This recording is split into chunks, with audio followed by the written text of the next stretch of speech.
Hello everyone, आज हम देखने वाले हैं इंजीनियरिंग मैकेनिक्स सब्जेक्ट के अंदर यूनिट 2 जिसका नाम है इक्विलिब्रियम ऑफ फोर्स। इसमें हम आज देखने वाले हैं लामिस theorem and application of लामिस theorem. तो आइए स्टार्ट करते हैं। What is the लामिस theorem? सबसे पहले हम देखते हैं लामिस थ्योरम का स्टेटमेंट क्या है। If a body is in equilibrium under the action of three forces. Okay, अगर कोई बॉडी इक्विलिब्रियम में है, कब? जबकि यहाँ पर तीन फोर्स लग रहे हो बॉडी के ऊपर। जब तीन फोर्स लग रहे हैं बॉडी के ऊपर और बॉडी इक्विलिब्रियम में है, तब क्या होता है? Then each force is proportional to the sine of the angle between the other two forces. Okay, तो जो भी फोर्स है वो किसके प्रोपोर्शनल होता है? बाकी जो दो फोर्स होते हैं उनके एंगल के साइन कोशेंट के प्रोपोर्शनल होता है। ओके, मीन्स अगर हम बात करें, यहाँ पर तीन फोर्स आपको दिखाए गए हैं, P force, Q force and R force. Okay, so there are three forces जो किसी एक बॉडी पर यहाँ पर लग रहे हैं। और इस कंडीशन में क्या है, बॉडी आपकी इक्विलिब्रियम कंडीशन में है। इसका मतलब क्या है कि यहाँ पर रिजल्टेंट फोर्स जीरो है, नेट फोर्स यहाँ पर जीरो है, तभी आपकी बॉडी इक्विलिब्रियम में कहलाएगी। ओके, और यहाँ पर अगर हम एंगल की बात करें तो फोर्स P और फोर्स Q के बीच का एंगल कितना है? गामा एंगल है। फोर्स Q और R के बीच का एंगल है अल्फ़ा। फोर्स P और फोर्स R के बीच का एंगल है beta. Okay, now according to Lami's theorem, अगर हम मैं P की बात करूँ तो P किसके प्रोपोर्शनल होगा? अगर मैं P फोर्स की बात करूँ तो क्या होगा? जब मैं P फोर्स की बात करूँगा तब हम एंगल कौन सा देखेंगे? अदर टू फोर्सेज, यानी कि इसके अलावा जो दो फोर्स हैं R और Q, इनके बीच का जो एंगल है मैं उसकी बात करूँगा। इसके मैं साइन की बात करूँगा, साइन कोशेंट की बात करूँगा। It means P is proportional to sine alpha. Okay, इसी प्रकार से अगर मैं R की बात करूँ, R फोर्स की अगर हम बात करें तो R फोर्स के लिए एंगल हम कौन सा लेंगे? अदर टू फोर्सेज, यानी कि R को छोड़ करके दो फोर्स कौन से बचे? P and Q। तो P एंड Q के बीच का एंगल कितना है? गामा। इट मीन्स R किसके प्रोपोर्शनल होगा? साइन गामा के प्रोपोर्शनल होगा। ओके, तो ये बात हो गई स्टेटमेंट की। लामी थ्योरम का स्टेटमेंट हमें यह कहता है कि अगर केवल तीन बल हैं और वो इक्विलिब्रियम में हैं तो आप किसी भी बल को किसके प्रोपोर्शनल दिखा सकते हैं? ये जो एंगल है इसके जो है साइन, जो साइन कोशेंट है उसके प्रोपोर्शनल आप दिखा सकते हैं। तो अब हम इसको जो है डिराइव करने वाले हैं। Okay, so we are going to derive this statement. Okay, so first of all, जैसा कि ये इक्विलिब्रियम कंडीशन में है, तीनों ही फोर्स क्या है? इक्विलिब्रियम में है। इसका मतलब ये हुआ कि जब आप पॉलीगन बनाएंगे तो पॉलीगन कैसा बनेगा? क्लोज पॉलीगन बनेगा। ओके, इट मीन्स अगर तीन बल हैं तो यहाँ पर जो है त्रिभुज आपके पास बन करके आएगा। ओके, तो इस प्रकार से हमने P बल को यहाँ रिप्रेजेंट कर दिया, इस वेक्टर को हमने यहाँ पर दिखा दिया, उसके बाद हमने Q वेक्टर को यहाँ दिखा दिया और R वेक्टर को हमने यहाँ दिखा दिया। तो इस प्रकार से P बल को हमने शो कर दिया, Q को शो कर दिया और R को हमने यहाँ पर शो कर दिया। अब यहाँ पर जो हम अगर हम एंगल की बात करें तो अगर हम एंगल यहाँ पर देखते हैं, ओके, तो ये एंगल जैसे कि यहाँ पर अल्फ़ा है। ओके, Q और R के बीच का एंगल कितना था? यहाँ पर अल्फ़ा था। ओके, देखिए Q फोर्स ये रहा और R फोर्स ये रहा, इसके बीच का एंगल कितना है? अल्फ़ा। ओके, तो इस त्रिभुज का जो आंतरिक कोण कितना हो जाएगा? सॉरी, अगर ये बाहरी कोण अगर अल्फ़ा हो गया तो आंतरिक कोण कितना होगा? तो ये होगा pi minus alpha. It means ये लाइन कितने की होती है? 180 डिग्री की होती है पूरी। ओके, 180 मीन्स पाई एंगल का होता है ये। अब पाई में से आप क्या करें? अल्फ़ा माइनस कर दें तो पाई माइनस अल्फ़ा हो गया। ओके, तो इसी प्रकार से आप जो है तीनों ही एंगल यहाँ पे आप जो फाइंड कर सकते हैं। बिंदु A पर एंगल कितना हो गया? पाई माइनस बीटा, और बिंदु B पर एंगल कितना हो गया? पाई माइनस गामा हो गया। ओके, तो कुल मिला के हमारे पास क्या आ गया? एक जो है पॉलीगन आया है, इट मीन्स हमारे पास एक जो है त्रिभुज आया है, और त्रिभुज की जो भुजाएं हैं, जैसे AB भुजा क्या शो कर रही है? फोर्स P को शो कर रही है। BC क्या शो कर रही है? फोर्स Q को शो कर रही है। और CA क्या शो कर रही है? फोर्स R को शो कर रही है। इसका मतलब यह है कि AB की लंबाई क्या शो कर रहा है? फोर्स P के मैग्नीट्यूड को। BC की लंबाई क्या शो कर रही है? Q के मैग्नीट्यूड को। और CA भुजा की लंबाई क्या शो कर रही है? फोर्स R के मैग्नीट्यूड को। ओके, और हमें यहाँ पर त्रिभुज की साइड हमें पता है पहली साइड, दूसरी साइड और तीसरी साइड, और यहाँ पे हमें जो एंगल भी पता है। ओके, तो अब त्रिभुज का नियम क्या कहता है? त्रिभुज का नियम ये कहता है कि कोई भी भुजा, अगर हम पी भुजा की बात करें तो पी भुजा किसके प्रोपोर्शनल होगा? इसके सामने वाले एंगल के साइन कोएफिशिएंट के प्रोपोर्शनल होगा। ओके, तो इसी प्रकार से क्यू भुजा जो है वो किसके प्रोपोर्शनल होगा? इसके सामने वाला जो एंगल है पाई माइनस बीटा के प्रोपोर्शनल होगा, साइन कोएफिशिएंट के। और इसी प्रकार से आर जो साइड होगा किसके प्रोपोर्शनल होगा? इसके सामने वाला जो एंगल है that is the pi minus gamma, इसके साइन कोएफिशिएंट के प्रोपोर्शनल होगा। तो आइए देखते हैं आगे। यस, तो इस प्रकार से हमने पी क्यू आर से हमने एक जो है पॉलीगन बनाया था, त्रिभुज बनाया था। ओके, जिसमें ए बी भुजा क्या शो कर रही है? फोर्स पी के मैग्नीट्यूड को, बी सी क्या शो कर रहा है? फोर्स क्यू को, सी ए क्या शो कर रहा है? फोर्स आर को। ठीक है, तो यहाँ पर हमने इंटीरियर और एक्सटीरियर दोनों हमने एंगल यहाँ पर निकाल लिए। देखिए यहाँ पर हमने जो एंगल निकाल लिए थे, इंटीरियर एंगल तीनों पॉइंट पर, तीनों कॉर्नर पर। ओके, अब यहाँ पर हम क्या करेंगे? साइन रूल अप्लाई करेंगे ट्राइंगल एबीसी के लिए। अब ये जो ट्राइंगल बन के आया है हमारे पास, इस ट्राइंगल के हम क्या करेंगे? साइन रूल अप्लाई करेंगे। अब साइन रूल क्या कहता है कि भुजा अपॉन साइन ऑफ एंगल, भुजा ऊपर रखना है और एंगल का साइन कोएफिशिएंट नीचे रखना है। ये जो सिंपल जो है साइन रूल होता है ट्राइंगल के लिए।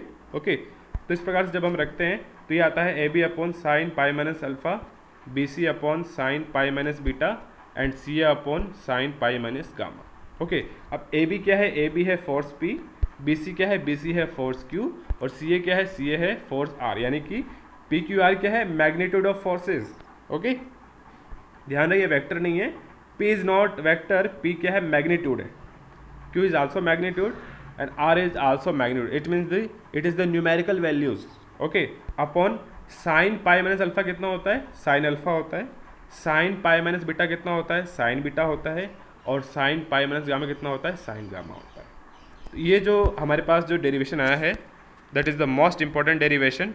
ओके, तो ये हमें जो है ध्यान रखना है, और हम जो है लामिस थ्योरम की जब हम बात करेंगे तो हम जो है इसी फॉर्मूले का उपयोग यहाँ पर हम करने वाले हैं।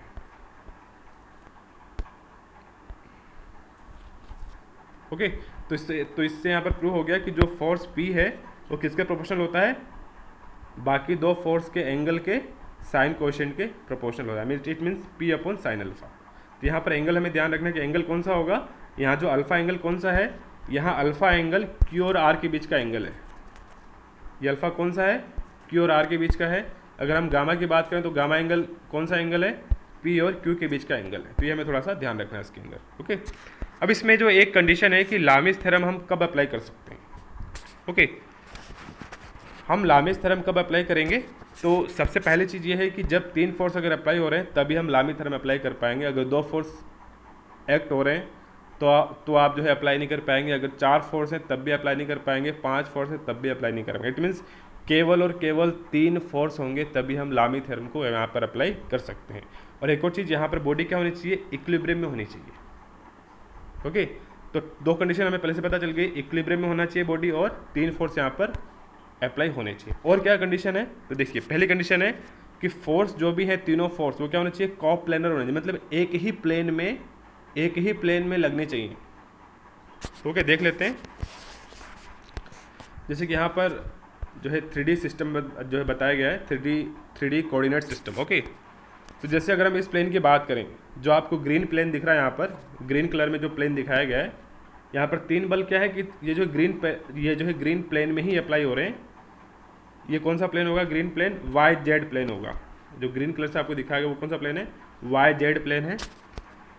ओके, तो इसमें जो तीन बल लग रहे हैं वो किसके अंदर है? इस प्लेन के अंदर ही है, इस प्लेन से बाहर नहीं है। तो आप इस केस में इस पर लामिस थ्योरम अप्लाई कर सकते हैं, क्योंकि तीन बल हैं, इक्विलिब्रियम में है और कोप्लेनर, मतलब मीन्स क्या है कि एक ही प्लेन में अप्लाई हो रहे हैं। ओके, इसी प्रकार से अगर हम जो है इस जो है रेड वाले प्लेन में देखें, अगर हम जिसका नाम है XZ प्लेन। ओके, तो इसके अंदर जैसे पहला फोर्स हो गया, दूसरा फोर्स हो गया, तीसरा फोर्स हो गया, तो ये तीनों क्या है? तीनों इसी प्लेन के अंदर है। अगर कोई बल अगर ऐसा होता है जो क्या इस प्लेन से ऊपर की तरफ जा रहा है, तो क्या ये कोप्लेनर हुआ? नहीं हुआ। तो इसका मतलब क्या है कि जब ऐसा फोर्स अगर आता है तो इस केस में हम लामिस थ्योरम अप्लाई नहीं कर पाएंगे। ठीक है, ओके, मान लीजिए कि यहाँ पर एक फोर्स ये है ब्लैक वेक्टर वाला, एक फोर्स ये है रेड वेक्टर वाला और एक फोर्स ये है ब्लू वेक्टर वाला। तो इन तीनों फोर्स की सहायता से आप जो है इन तीनों फोर्स के एनालिसिस पे आप जो है लामी थ्योरम अप्लाई नहीं कर पाएंगे। क्यों? क्योंकि ये दोनों तो एक ही प्लेन में है, बट ये ब्लैक वाला क्या है, ये ऊपर की तरफ जा रहा है, इट मीन्स इसका प्लेन अलग है। तो इस केस में हम अप्लाई नहीं कर पाएंगे। इट मीन्स फोर्स क्या होना चाहिए, कोप्लेनर होना चाहिए, एक ही प्लेन में लगने चाहिए। दूसरी कंडीशन है यहाँ पर आपके पास, हाँ, ये जो ब्लैक वेक्टर है उसमें आप जो है अप्लाई नहीं कर पाएंगे क्योंकि ये बाहर जा रहा है। Okay, second condition is कॉनकरेंट। Forces क्या होने चाहिए, कॉनकरेंट होने चाहिए। इट मीन्स एक ही बिंदु से पास होने चाहिए।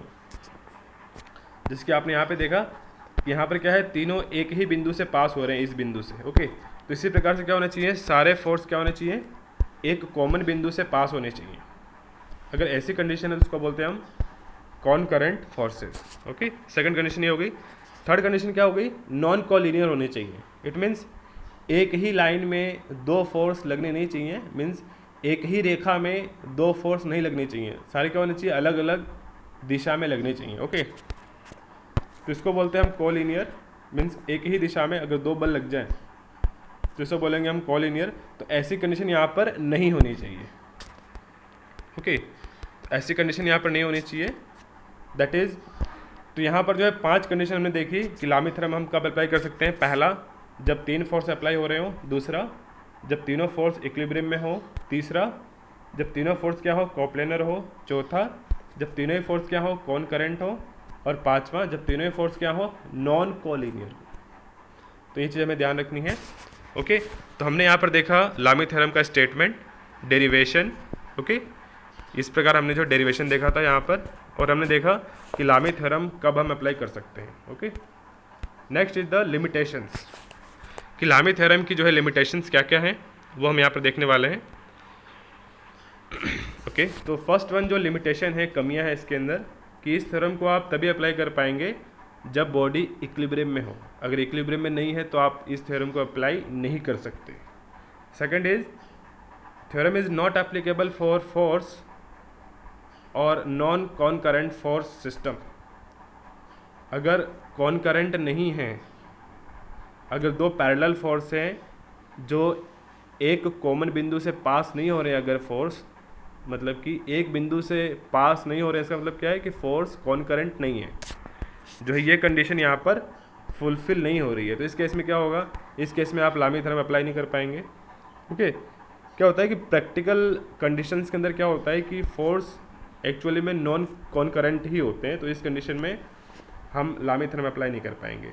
The theorem is not applicable for more और less than 3 concurrent forces. Obviously इसको हम 3 से अगर कम बल लग रहे हैं तब भी अप्लाई नहीं कर पाएंगे, और अगर 3 से ज़्यादा बल लग रहे हैं तब भी हम इसको अप्लाई नहीं कर पाएंगे।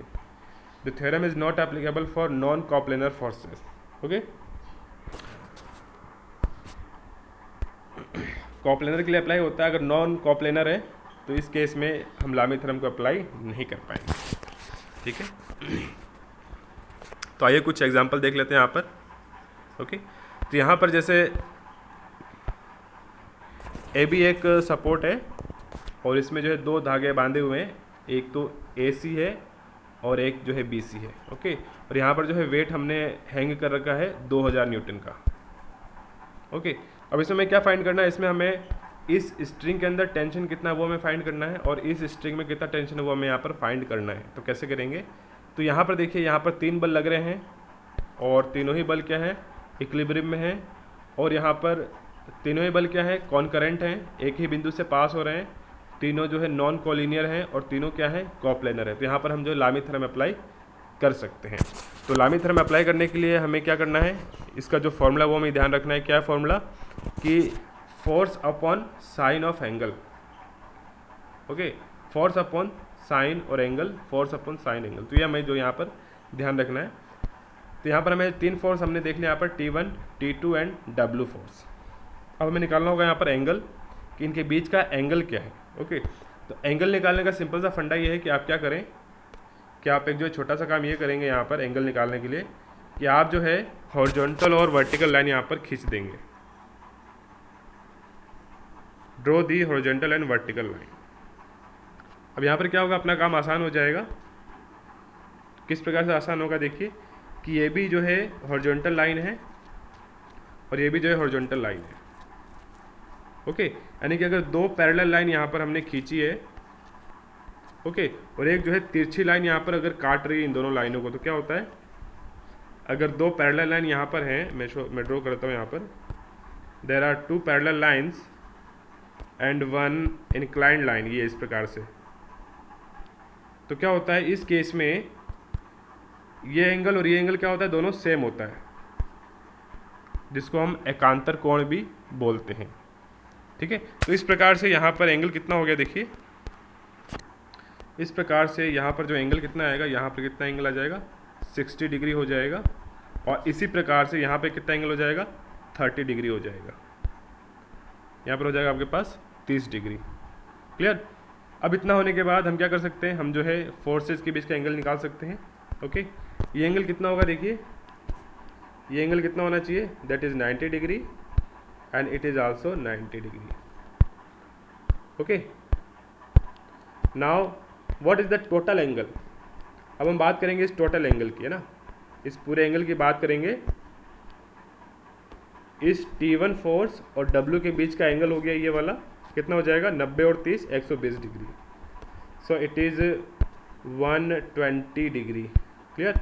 इसी प्रकार से अब अगर हम इसकी बात करें टोटल एंगल की, यहाँ से यहाँ तक, it means angle between this T2 force and W force, तो ये आपके पास आ जाएगा, ये आएगा हमारे पास 90 और 60 150 डिग्री। ओके, ठीक है।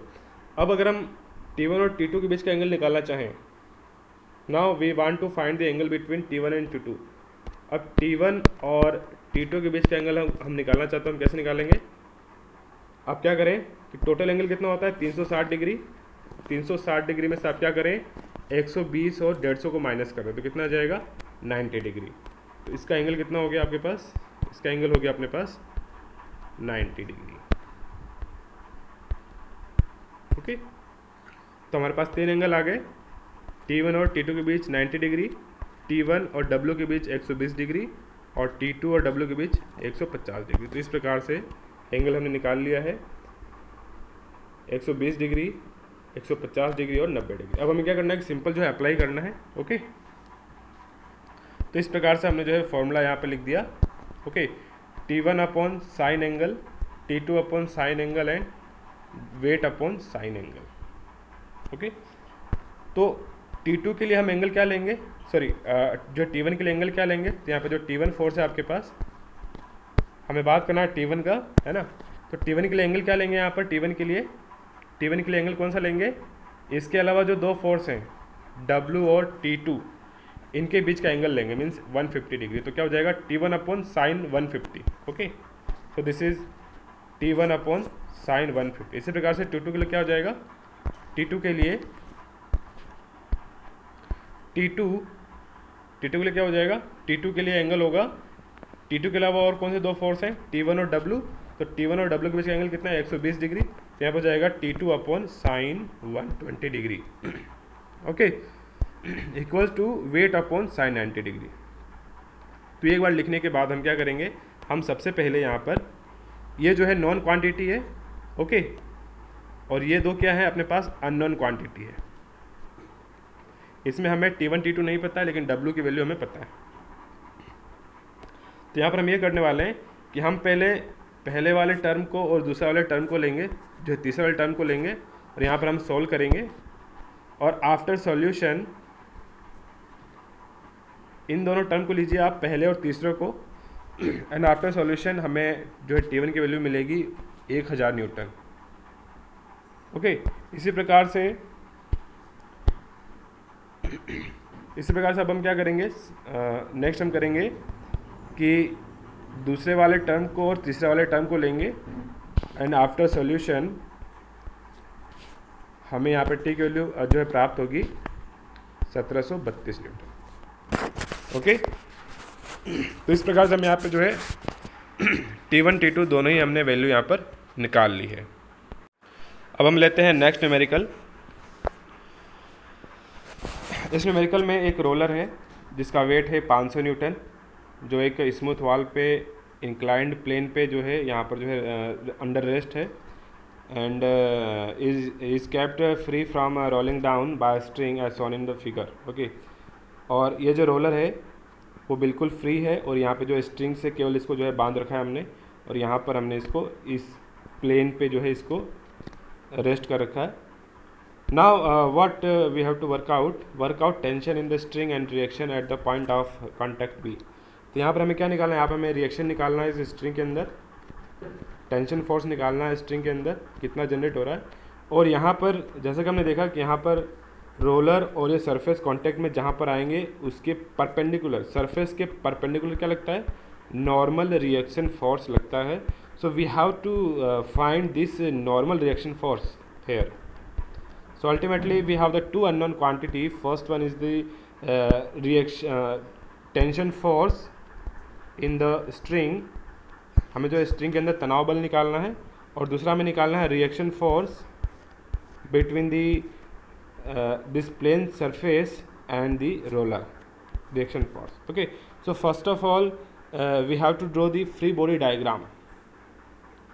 सबसे पहले हमें जो है फ्री बॉडी डायग्राम बनाना होगा कि इस पर कौन कौन से फोर्स लग रहे हैं। तो पहला फोर्स लग रहा है अपने पास W, सेकंड ओके पहला फोर्स लग रहा है हमारे पास W, दूसरा फोर्स है हमारे पास ये टेंशन फोर्स है, this tension force, and next force is reaction force. Okay, this reaction force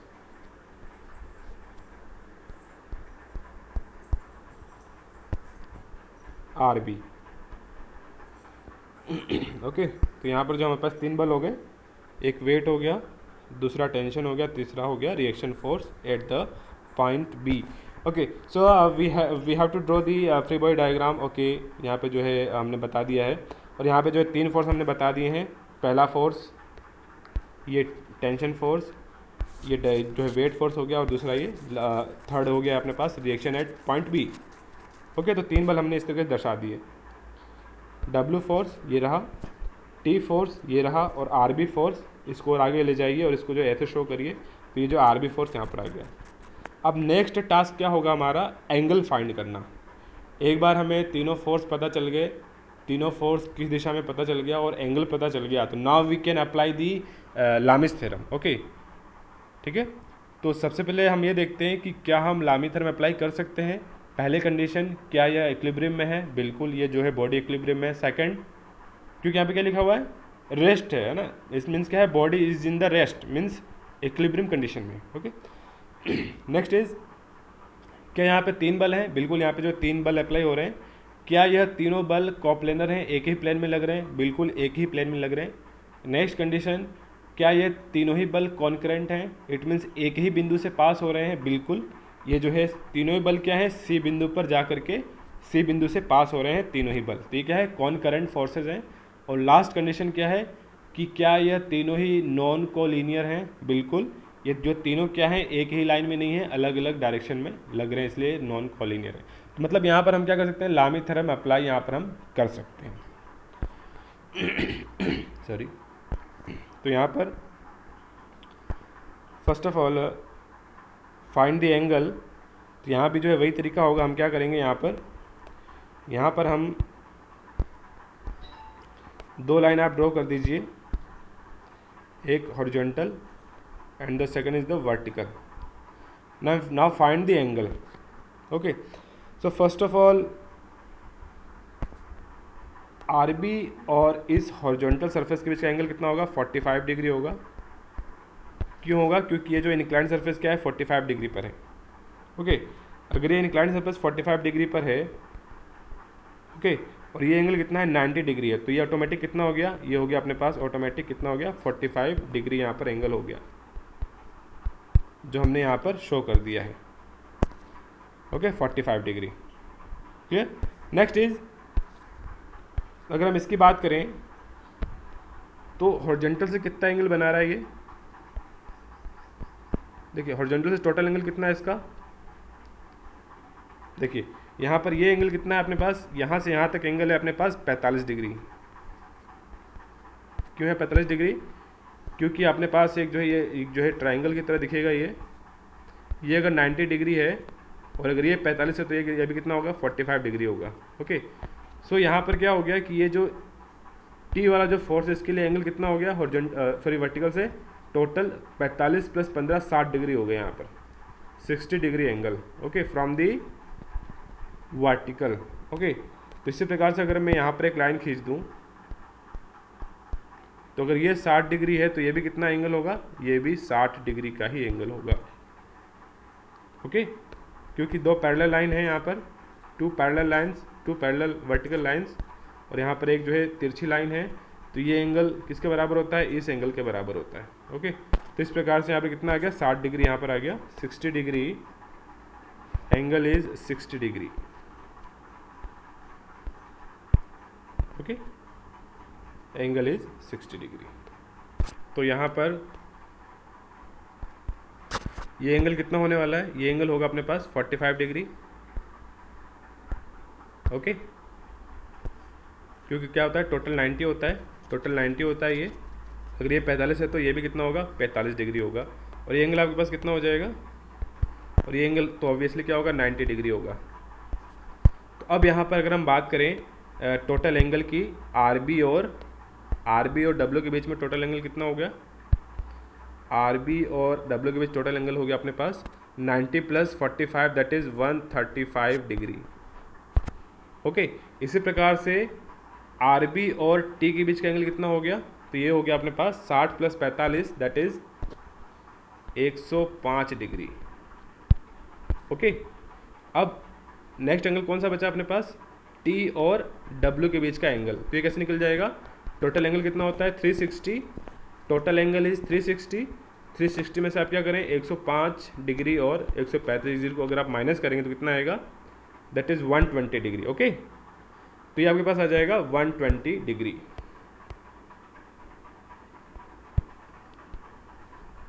one 120 degree आ गया आपके पास। तो इस प्रकार से हमने क्या कर दिए, तीनों एंगल हमने यहाँ पे निकाल लिए हैं। Okay, there are the all three angles we have find. Okay, तो टी और डब्ल्यू के बीच का एंगल कितना है, 120 डिग्री। टी और आर बी के बीच का एंगल कितना है, 105 डिग्री। और आर बी और डब्ल्यू के बीच का एंगल कितना है, 135 डिग्री। ओके, और अब हम यहाँ पर जो है लामी थ्योरम हम जो यहाँ पर अप्लाई कर सकते हैं। ओके, तो अप्लाई करते हैं हम यहाँ पर।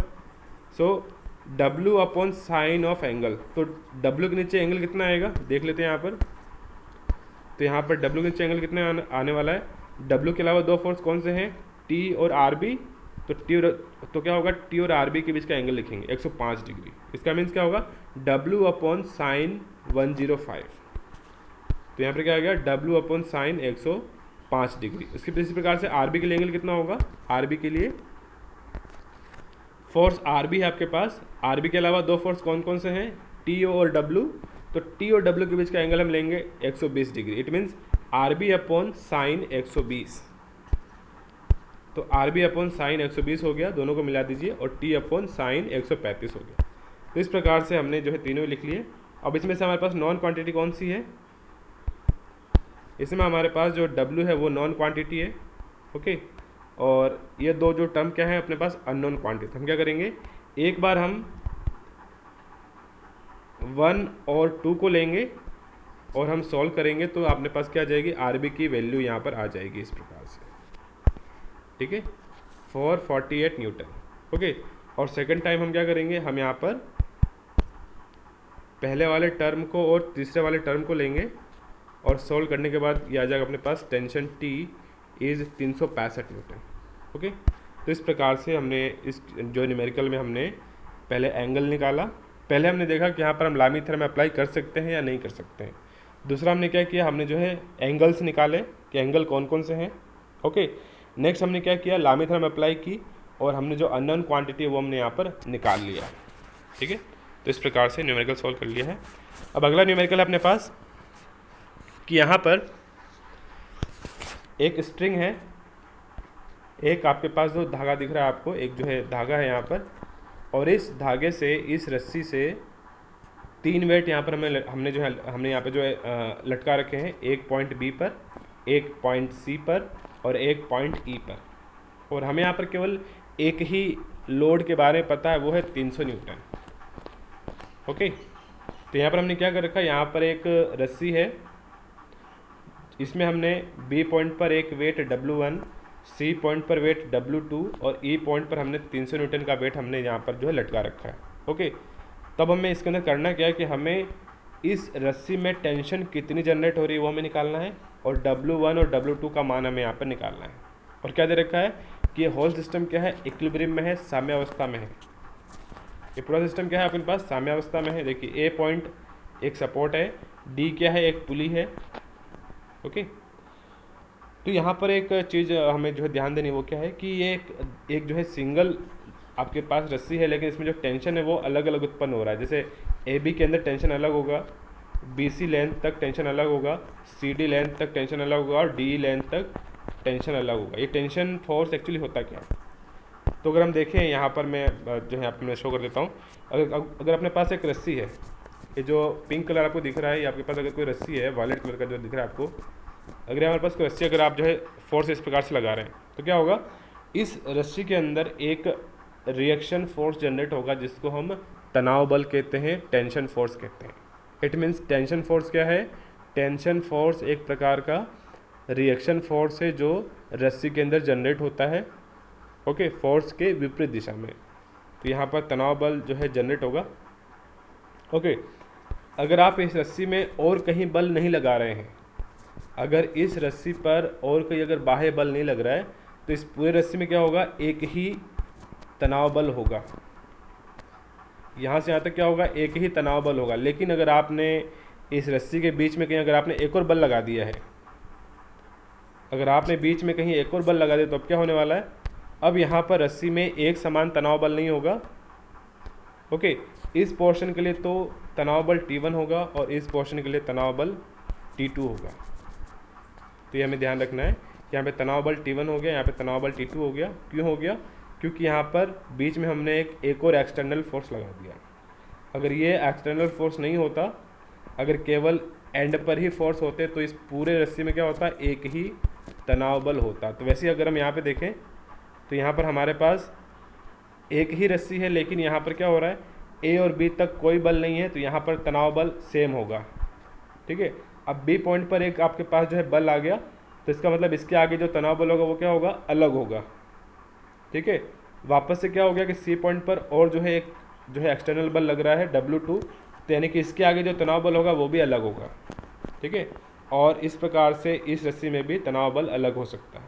ठीक है, तो हम क्या करेंगे, यहाँ पर हम जो तनाव बल मान लेते हैं। जैसे ए बी के अंदर हमने मान लिया tension force T1, B C के अंदर हमने मान लिया टेंशन फोर्स T2, और सी से डी तक हमने मान लिया टेंशन फोर्स T3, और डी से ई तक हमने मान लिया यहाँ पर टेंशन फोर्स T4। ओके, तो अब हमारा ऑब्जेक्टिव क्या है कि हमें T1 निकालना है, T2 निकालना है, T3 निकालना है और T4 निकालना है। ओके, W1 और W2 भी निकालना है। यहाँ पर हमें जो है 6 क्वांटिटी हमें निकालनी है। ठीक है, क्वेश्चन ऐसे हार्ड लग रहा है लेकिन हार्ड नहीं है। अगर हम देखते हैं आगे हम ओके, तो हम क्या करेंगे, 1 बाय 1। जैसा कि हमें पता है कि ये सिस्टम क्या है, इक्विलिब्रियम में है। सिस्टम क्या है, इक्विलिब्रियम में है, साम्यावस्था में है। तो जहाँ पर 3 बल है वहाँ तो हम लामी थ्योरम लगा देंगे, जहाँ पर भी 3 बल लग रहे हैं वहाँ तो हम क्या कर सकते हैं, लामी थ्योरम अप्लाई कर सकते हैं। और जहाँ पर 2 बल है उसको हम जो है कंपेयर करके फोर्स हम बता सकते हैं। तो आइए देखते हैं। सबसे पहले हम स्टार्ट करते हैं यहाँ से। नॉन क्वांटिटी कहाँ पर है, देखिए नॉन क्वांटिटी कहाँ पर है, यहाँ पर है 300 न्यूटन। तो हम स्टार्ट करेंगे, यहीं से स्टार्ट करेंगे। ठीक है, तो सबसे पहले हम देखते हैं यहाँ पर पॉइंट ई पर। ओके, एट द पॉइंट ई, आइए देखते हैं पॉइंट ई पर क्या है। देखिए जैसा कि हमें पता है कि सिस्टम इक्विलिब्रियम में है। ओके, सिस्टम क्या है, इक्विलिब्रियम में। तो ये हमने जो है पॉइंट ई हमने यहाँ पे देखा है। तो यहाँ पर कौन कौन से बल लग रहे हैं, देखिए एक बल लग रहा है अपने पास W नीचे की तरफ, और एक लग रहा है टेंशन T4 ऊपर की तरफ। ओके, अब बताइए यहाँ पर अगर ये सिस्टम इक्विलिब्रियम में है, इसका मतलब क्या है कि ये दोनों ही बल क्या होंगे, एक दूसरे के बराबर होंगे, तभी तो इक्विलिब्रियम में आएगा ये। ओके, तो यहाँ पर हो गया T4 इक्वल्स टू W, और W किसके बराबर है, 300 न्यूटन के। इट मीन्स T4 की वैल्यू क्या आ गई मेरे पास, 300 न्यूटन आ गई। It means T4 is equals to 300 newton. Okay, next हम देखते हैं हमारे पास जो T4 की वैल्यू आ चुकी है। अब हम देखते हैं यहाँ पर पॉइंट डी पर। अब हम बात करेंगे पॉइंट डी पर। अब पॉइंट डी पर अगर हम बात करें तो क्या हो गया, T4 अब नॉन क्वांटिटी है, लेकिन T3 अभी भी क्या है, अननोन क्वांटिटी है। ओके, देख लेते हैं यहाँ पर। Okay, at the point D, again point D पर क्या है, सिस्टम इक्विलिब्रियम में। देखिए ये जो हमने लिखा है पॉइंट डी हमने बताया है, ये भी क्या है, इक्विलिब्रियम में है। इसका मतलब क्या हुआ कि यहाँ पे जो दो फोर्स लग रहे हैं साइडों में, एक तो T4 और एक T3, वो दोनों क्या होंगे, इक्वल होंगे, तभी तो ये इक्विलिब्रियम में होगा। ओके, ये दोनों फोर्स इक्वल होंगे तभी क्या होगा, इक्विलिब्रियम में होगा। नहीं तो क्या होगा, अगर T3 ज़्यादा हुआ तो ये जो इधर मोशन करने लग जाएगा, अगर T4 ज़्यादा होगा तो ये इधर मोशन करने लग जाएगा। लेकिन इसमें जो है क्या क्या रखा है कि आपका सिस्टम क्या है, इक्विलिब्रियम कंडीशन में। इट मीन्स दोनों ही फोर्स क्या होंगे, इक्वल होंगे। तो इस प्रकार से T3 किसके बराबर होगा, T4 के, और T4 किसके बराबर है, 300 न्यूटन। तो यहाँ पर जो है T3 की वैल्यू भी हमारे पास आ गई, जिसकी वैल्यू है 300 न्यूटन। ओके, तो इस प्रकार से T3 की वैल्यू भी, T3 का मान भी आ चुका है और T4 का मान भी आ चुका है। ठीक है, अब हम चलते हैं पॉइंट सी की ओर। ओके, हम चलते हैं पॉइंट सी की ओर। तो 8 पॉइंट सी क्या है, देखिए वापस वही कि सिस्टम तो इक्विलिब्रियम में है और यहाँ पर 3 फोर्स भी हैं, मतलब हम यहाँ पर लॉ थ्योरम अप्लाई कर सकते हैं। फोर्स इक्विलिब्रियम में है, यहाँ पे 3 फोर्स हैं, तीनों फोर्स कोप्लेनर हैं, कोलिनियर हैं और नॉन कॉन्करेंट है। तो यहाँ पर आप जो है नॉन कोलिनियर हैं और कॉन्करेंट है, तो यहाँ पर आप क्या कर सकते हैं, लॉ थ्योरम अप्लाई कर सकते हैं। So we can apply the law theorem apply कीजिए। ठीक है, तो जो पॉइंट सी है इसको मैंने यहाँ पर दिखा दिया है। जो पॉइंट सी आप देख रहे हैं यहाँ पर, इसको हमने जो है यहाँ पे दिखा दिया पॉइंट सी को इस प्रकार से। अब कौन कौन से बल लग रहे हैं देखते हैं। एक तो लग रहा है हमारे पास, इधर T2 लग रहा है और इधर लग रहा है T3 बल। ठीक है, अब हमें देखना होगा एंगल। ओके, तो एंगल अगर हम देखें तो यहाँ पे देखिए ये एंगल कितना होगा, 90 डिग्री होगा। T2 और W2 के बीच का एंगल 90 डिग्री होगा। और इस प्रकार से T3 और WT के बीच का एंगल कितना हो जाएगा, देखिए ये है 90 डिग्री, ये है 120 डिग्री। तो ये कितना हो जाएगा, आप टोटल एंगल 360 में से आप क्या करें, 90 डिग्री और 120 डिग्री को माइनस कर दें तो यह जाएगा अपने पास 150 डिग्री।